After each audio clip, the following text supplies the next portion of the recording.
Good day, viewers. Welcome and thank you for joining us. You're watching us right here on Cape Town TV. My name is Danny Kambwa. We've got another exciting show for you guys today because joining me in studio is a young gentleman who goes by the name of Dumisani Yatha, and he's running a soccer foundation all the way in the community of Delft, and he's here to speak to us a little bit about what they are doing, what is the purpose of the initiative, and how they are serving the community. So, Dumisani, welcome to the show. Thank you for having me to the student, and also thank to the viewers at home. Oh yeah, you're welcome. So, before we get going and start to speak about the foundation, we just want to know, what drove you to starting this organization? Tell us about your background. Okay. I was first introduce myself to you, man, and also to the viewers at home. Yeah. My full name is Dumisani Yatha. I was born and raised in a township called Inlanga. Okay. That is located about a few k's from the CBT.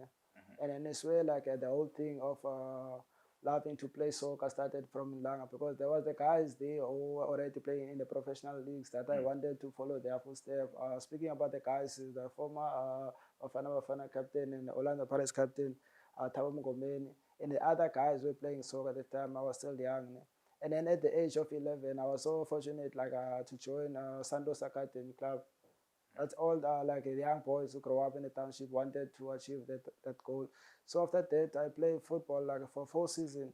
And then unfortunately, I sustained a permanent injury on my arm that it took a while for me to recover and come back to the field. So I had to come up with the other decision to focus more on my studies. Yeah. Since then, after I completed my studies in the year 2008, I came up with the idea of starting some related program that is more related in sport, since I've already exposed in the sport. So this is when I registered that foundation called Dumisani Yatha Soccer Foundation.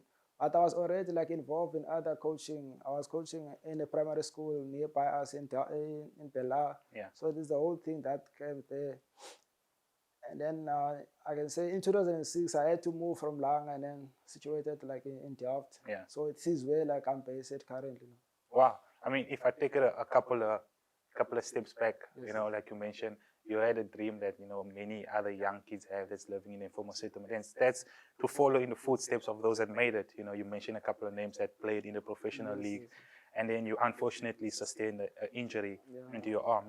How was that experience for you before we move on to what you studied? But how was that experience for you? If there's another child that's watching today that wants to do the same thing, maybe has the same injury, So how was that experience for you when you got injured? Sure, for me it was very difficult because to go and watch other people that you were playing football with who are still fit to play football. So for me it was very sad for me because I had to quit football at the early age. Even now, I'm still in love with football. I see myself as a soccer player, not maybe someone behind the scene, maybe the coach. That's very sad, man.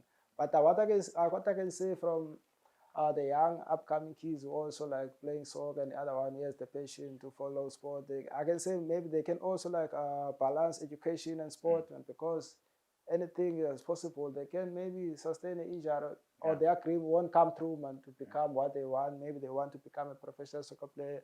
So for me, if they can balance those two, maybe one of those two, they can become true, you see. Yeah. Well, that's very important what you mentioned, having to find that balance, Yes. between what you want to be and, the possibilities of what could happen. And if that does happen, having a plan B. So tell us about your studies, which then became your plan B after you sustained the injury.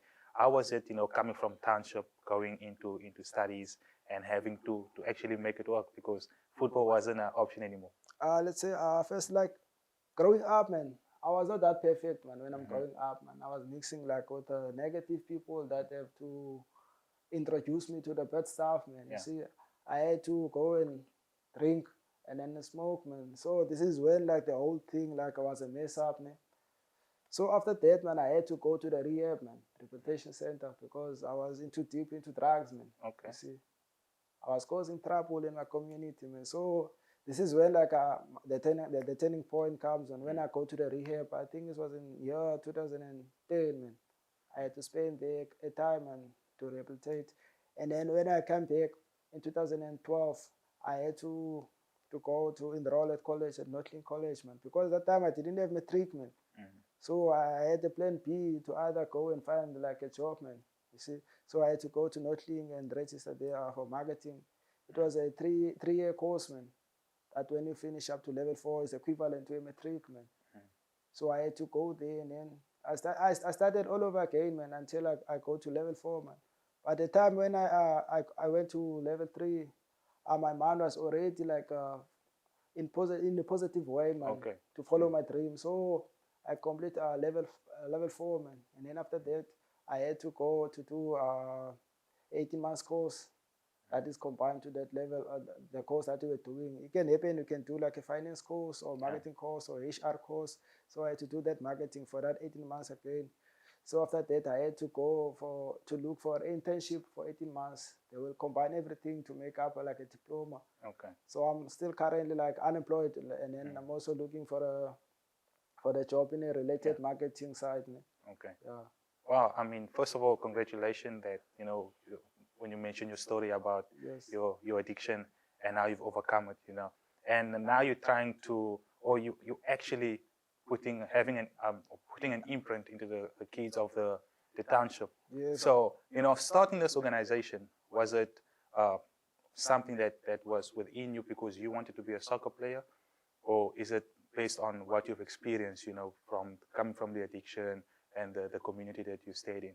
What I can say, man, this idea just came like all overnight, man, because when I completed my studies, I think in 2017, man, what happened, like, I stayed home, man, like for a couple of months, man, no employment, nothing. So I came up with the idea that I can contribute, man, to the less fortunate people. So I go and approach other 6 young graduates who are still unemployed, man, and then I present my idea, and then some of them, they do support it. And then it is in 2019, we had to go and register at Department of Social Development in town as a non-profit organization. Okay. So everything is how Dumisani Yatha was started in 2019, as it's from now. All right, and you said the board consists of 6 people? It consists of 6 people, starting from a chairperson, vice chairperson, and a secretary, and a treasurer. And must also have like maybe 2 additional people that are going to assist each and everyone in the group, you see. Okay. All right, wow. That's truly amazing. So thank you for taking us into a journey, about your personal life. So what's going to happen now, we're going to take a short break, and then when we come back, we're going to dive a bit deeper into what the organization is currently doing within the communities. Is that fine? Yeah, it's fine. Yeah. All right. For those that's watching at home, guys, I urge you to not go anywhere. Stay tuned. We'll be back after this.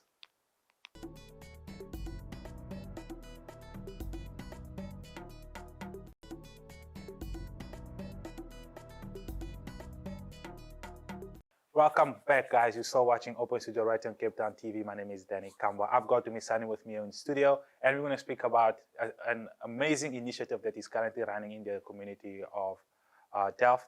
That's, well, as many also, or something that we all love is football. All right, he's running an initiative with the young people of Delft, and he's just here to speak to us a little bit more about what the initiative is doing for the children, for himself, and also for the community. So Dumisani, once again, welcome to the show for those who just tuned in.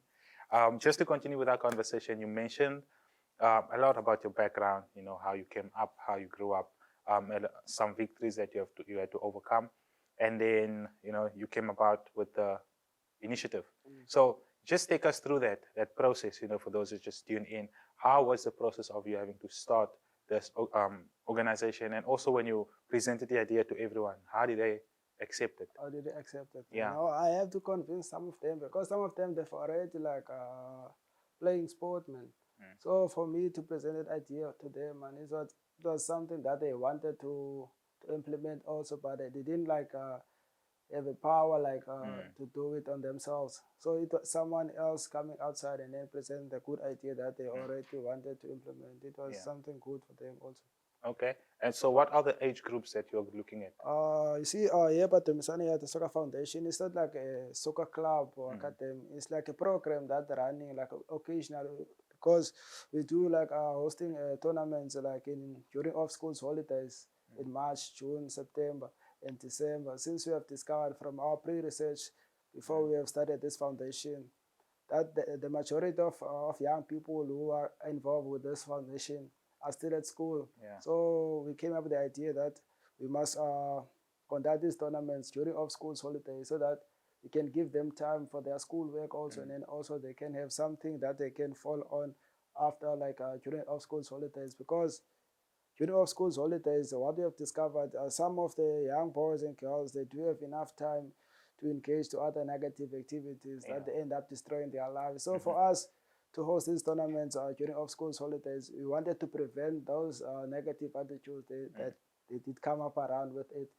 So we did and we have the groups of 5 from this foundation. It's both girls and boys, under 10 to under 12, under 14, and under 16, and under 18. So from each group, we do have 10 clubs from under 10 to under 18. They do play against each other, those 10 clubs. And the one that won the whole tournament is the one that is going to take the full prize. And then the runners-up, then number 2, who came number 2 of the tournament, there is also a prize for that. But now we're still working on to give everyone something, the one that also participated in the tournament, just to encourage them to come again when we're hosting this tournament, you see. Yeah. So how long has the organization been active? Ever since it was registered in 2019, man.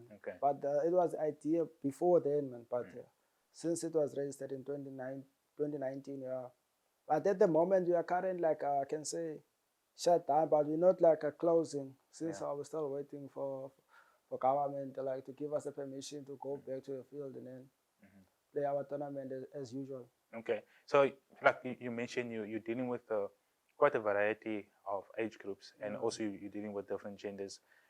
How, or what would you say is lacking of the organization that you think, if it is added to the organization, will actually help and add value into the organization? Yeah, for us, man, since I all know that we are a non-profit organization that depend on handouts, sponsorship, donations. So if there is someone out there, man, who can put a hand to us, contribute, give us maybe sponsor or funding, that is gonna help us when we're hosting those tournaments, because we have to go and get donations to buy some other stuff, man, that we do need as a technical team, so that we can have a good tournament, so that people can be interested to come and join this tournament. Because if it's not with a sponsor, we have to come up with other ideas, maybe dig up to our own pocket, you see. So if we can, maybe someone out there, if a sponsorship or a businessman, they can come and give a hand to us, so we can grow up, and then we can even expand age groups to under 23 and possible seniors also, man. And the other thing, we also wanted to go to other provinces as well, man. But at the moment, we're still currently in the Western Cape, man. So looking from 2019 up until now, it's been quite a number of months.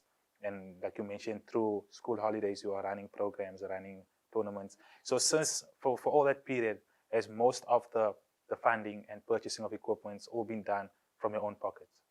Yes, we have to take it from our own pockets, because we don't have a sponsor that we can say this initiative does contribute to us to run this foundation effectively. So the only thing, if you can have a sponsor, man, you can have a tournament each and every month or each and every week, you see. And now we have to schedule our own own calendar, because if it's not up with the funding, we have to always come up with the idea that how can we make sure that these tournaments are there on that date that we do set it for that date.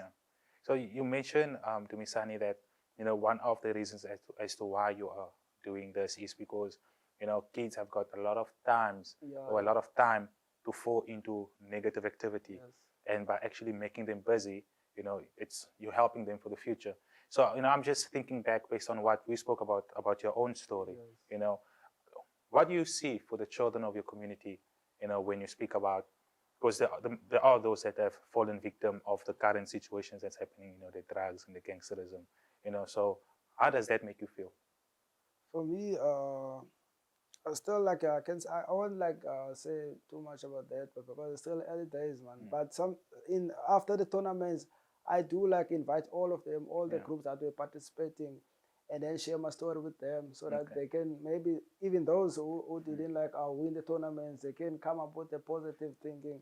If I do give them my story, man, it's not about if you don't win today, you won't win tomorrow or the day after tomorrow. So you have to always stay like a positive in order for you to achieve what you wanted to achieve.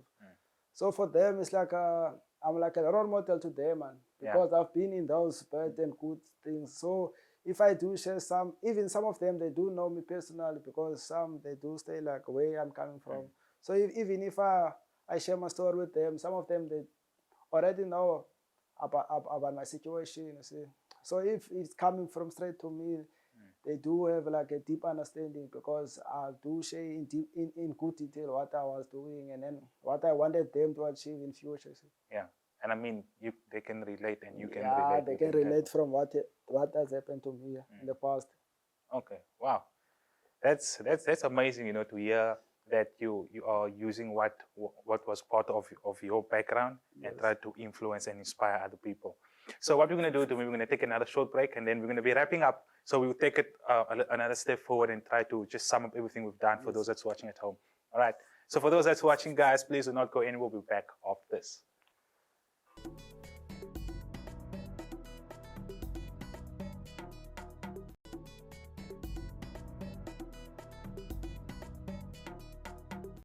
Hey guys, welcome back. We are almost at the end of the show. I've got Dumisani with me in studio, who's from the community of Delft, running an amazing organization called Soccer Foundation, which sees him, you know, taking kids from the rural area and introducing them to the world of football.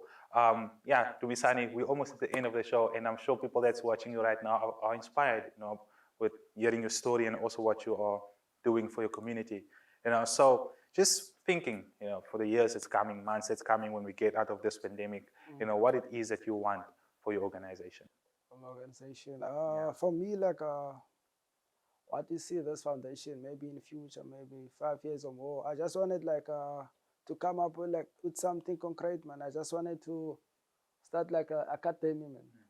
The thing that is gonna stay like a consistent like academy, that I'm gonna allow all those boys to come and reach. It's going to be like a soccer club, man. It's not going to be like a once-off event, man. They're gonna come and join the tournament until I can start from under 10 to under 18, and then after that they can go and look for the club, maybe in the professional rank. So this is what we wanted to achieve in future. Okay. So would you say your community currently are very much in support of what you doing? I can say so. They do, because they do send some of their kids to come in. Because sometimes we do and go and convince some of the parents at home that we do this and that. So we would like you maybe to allow your kid to come and join us. Yeah. Wow. So if I have a kid, for example, or any parent out there that's got a child, and they want to send their kids to the program, how do they go about it? Do you sign an application form? Do you just get a hold of you? You know, how can it be done? Now, man, as you know, that kids, man, if they do hear about something that they more fun, they just come on themselves, man, without like consulting the parents. So the role of us, what we are doing, we first have to get the kids' details, and then after that we go to the parents, and then we go to present ourselves to the parents and say, like let's say me, I'm Dumisani Yatha, I'm the chairperson of the foundation. So what we are doing, we try and develop young sporting athletes from our community, ages from 10 up to 18 years old. So we would like to give us a right maybe to grant your kid to come and join us. So because we have seen that this kid, they do have a potential to participate in sport. So take it from there, the parents, if they do agree with us, the kids can come and join our events. Okay, so currently it's just sports. So for example, I know you've got a child within your organization and you find that maybe the child needs help. You know, maybe they're coming from a place where there's drug abuse or there's gangsterism. You know, maybe you've got that in your circle. Yes, man.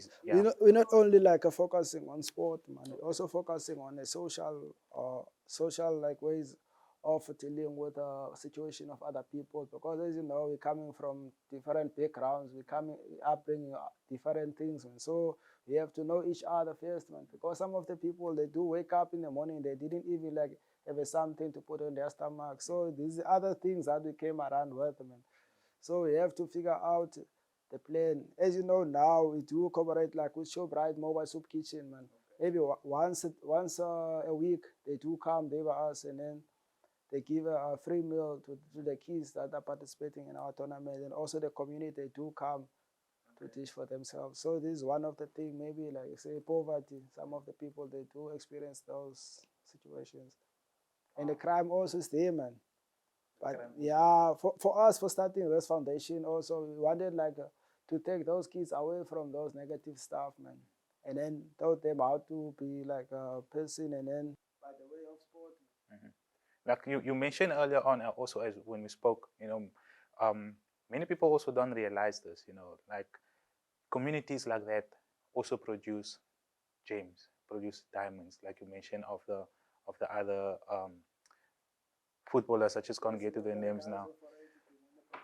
Yeah. So, looking at the kids that you are working with right now, what it is that you want for them going into the future. For me, I'm just give them the platform, and whereby they wanna come and showcase of their skills and talents. Never knows, there's someone out there, man, who's eyeing them. Maybe it's gonna approach one of or two of them and then take them maybe to the professional team, second team, like that, man. So this is our own, like, what we wanted to achieve with them. I don't want just to take them to participate in a tournament and then go home. We wanted to also open the doors for them, and by coming to participate in the tournaments. Okay. Because it is possible for them if they do give up their full potential. All right. So now moving to you personally. You mentioned that you've studied, now you're looking into doing your internship and so forth. There might be somebody out there watching and want to give you an opportunity, so what it is that you want to do for yourself going into the future? Yeah. Oh, since I'm still young graduate student, I'm looking for anything like a marketing related job, man, for me, so that I can advance in my knowledge and skill, man, in the marketing field, man, because I've been like around in the part-time jobs in the marketing. But now I want something concrete, man, because I've seen now I'm grown enough, man. I can face more new challenges. Okay. And if somebody wants to get a hold of you, how can they do so? You can just contact me via my cell phone number. It's 060-417-4172.